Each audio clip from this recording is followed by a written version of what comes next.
ඒතා විදියට කුට්ටි කුට්ටි අරන් තියනවා කියලා ඔප්පු කරනවා නම් එදාට ඔයාට මං අවස්ථාව දෙනවා. ඒ සම්බන්ධව මම නීති අනුකූලව කටයුතු. හරි එතකොට මේ ජීවත් වෙන්න තියෙන්නේ අන්න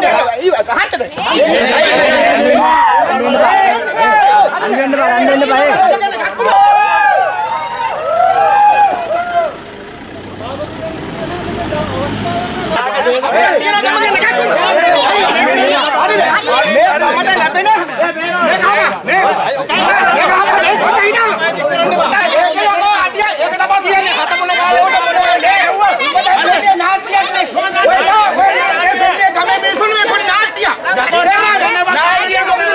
මන්ත්‍රීලාට සියලු දෙනා ආවිල්ලේ සභාපති ඇතුළුව හැබැයි මේක කඩාකප්පල්කාරී කරන්නේ එක්කෙනෙක් වෙලා එක්කෙනා විතරයි අරයා විතරයි බලමු ඔප්පු නෑ ඔප්පු හදනවා කියලා නම් ඔයාලා ඕන චෝදනාවක් කරන සියලුම චෝදනාවලට මම ළඟ පිළිතුරු තියෙනවා මගේ තව ෆයිල් මේක මේ පොඩි ෆයිල් එකක් මට්ටමකතාව වලට මම හොයනවා අතාරින්න නෑ කිසි කෙනෙක්ව මම මේ සම්බන්ධයෙන් කටයුතු කරපු මේ සම්බන්ධයෙන් සභාපති හරි නාමල් සහෝදරයා හරි ප්‍රසන්න සහෝදරයා හරි මුදල් අරගෙන තියෙනවා හරි ආයතා විදියට කුට්ටි කුට්ටි අරන් තියනවා කියලා ඔප්පු කරනවා නම් එදාට ඔයාට මං අවස්ථාව දෙනවා. ඒ සම්බන්ධව මම නීති අනුකූලව කටයුතු. හරි එතකොට මේ හඬ සමතුමනේ. මට උත්තර දීලා යන්න මම ගියා එතෙන්ට. මම මන්දිරයේ කොට්ටා දෙන්න මෙහෙමයි. සභාපතිතුමාගේ නමයි නමයි කියන්නේ කවුද කතා කරනවා මම. සභාපති එතන යනකොට නම පිළිගන්නවා. පොඩින්න මොනවා වුණත් මෙගාන්ට පවුල් 200 ගාණක් ඉන්නවා හතමුණ කාලේ.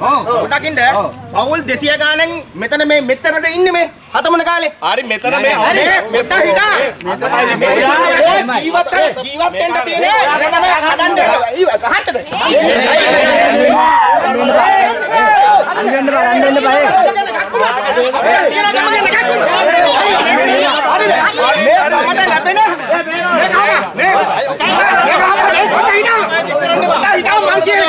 උඹ නැති කරන්නේ මේ ගමට ලැබෙන්න තියෙන කිසිම දෙයක් ලැබෙන්න දෙන්නේ නැති වෙන තමයි උඹලා හැදුවේ. මොකද ආයෙ ලැබෙන්නේ යකෝ.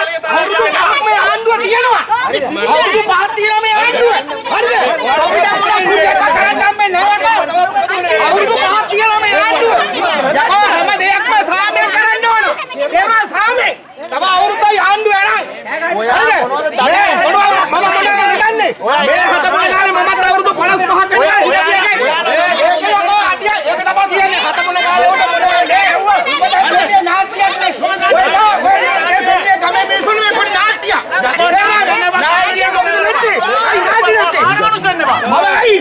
මමත් කතා කරන්නේ නැද්ද බං මට මොනවා දුන්නේ නැතුව දක්වන්නේ හරිද ගම වෙන කතා මට මොකද තියෙනවද ඒක තමයි කියන්නේ මේ කොමඩ ලැබෙන්න තියෙන දේවල් නැති කරන්න ගන්නේ ලැබෙන්න තියෙනවා මෙච්චරම ගංගා ගලාගෙන ගිහිල්ලා මෙවුවා මෙච්චරම යට වෙලා තියෙනවා ඔබ දන්නවා අයියා දන්නවා බබුල ඔබ දන්නවද බහපු මිනිහෙක් හතමුණ කාලේ තේරෙනවද ගියා ගන්න පාරක් ගහලා මේ රටේ යකෝ තාම ඇත්ත දන්නේ දැන් දෙන්නේ ස්වභාවදහම දඬුවම් දෙන්නේ ඒකෙන් හැමෝම අර ඉන්නේ ජේපීගේ මන්ත්‍රීලාට සියලු දෙනා ආවිල්ලේ සභාපති ඇතුළුව හැබැයි මේක කඩාකප්පල්කාරී කරන්නේ එක්කෙනෙක් වෙලා එක්කෙනා විතරයි අරයා විතරයි කෑ ගහන්නේ විනික්කව අනිත් සියලු දෙනා ඔබතුමා බලන්න මේ පැත්තේ ඉන්නවා අර ඉන්නේ අපේ උපසභාපති මන්ත්‍රීලාට පැත්තක මේ උස්සන් වලේ මෙයා කෑ ගහනවා බොරුවට ඒ වර හෙම්චයියු එහෙමද එක්කනයි ඕ ගම වෙනුවෙන් ඉන්නේ වැරදි කතා කරන්නේ එක්කනයි හැබැයි අනිත් සියලු දෙනා ඉන්නවා ගම වෙනුවෙන් ඉන්නේ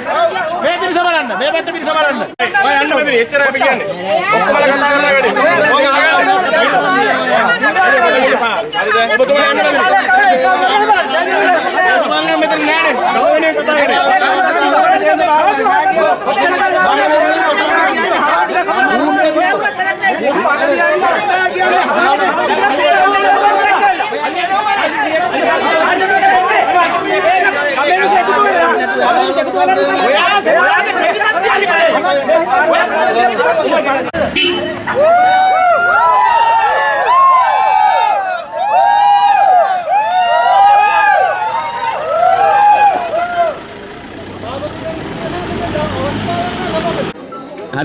විශේෂම ගැටලු වෙලා තියෙන අපේ මේ ප්‍රදේශය තුල ජීවත් වෙන ජනතාවට මේ දැනට ඉදිකිරීමෙන් පවතින හා ඉදි කරලා තියෙන ගොවි පොළවල් වලින් ඒ ගඳ ඒ වගේම පිට කරන ද්‍රව්‍ය වලින් පරිසරයේ හානි වෙලා තියෙනවා. ඒ වගේම ළමයිට ජීවත් වෙන්න විදියක් නැහැ.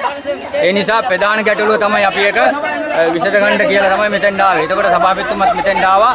එතුමාට පැහැදිලි කරලා දුන්නාම එතුමා අපි කියන දේ පිළිගන්නේ අපි ජනාධිපතිතුමාගෙන් හරි ඉල්ලන්නේ මේ වගේ ජනාකීර්ණ ප්‍රදේශයකට මේ ජනාකීර්ණ ප්‍රදේශයකට මේ කර්මාන්ත ශාලා කියලා කුකුල් පාම් වලට අනුමැතියක් නොදී හිටියොත් හොඳයි කියන බලාපොරොත්තු අපි ජනතාව හැටියට තියෙනවා.